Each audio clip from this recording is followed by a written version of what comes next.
नमस्कार ma'am, my name is Ranjana.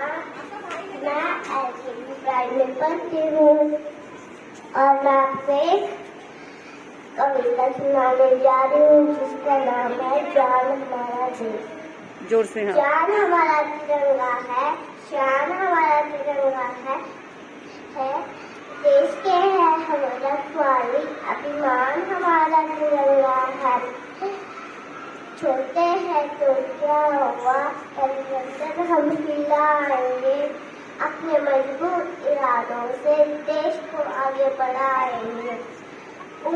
अभी तो कच्ची है सेवा करने लगते, लेकिन घर पर खड़े हम मेरे ला सकते नहीं, खरीदे विदेशी छोड़ अब हमने ये खाना है।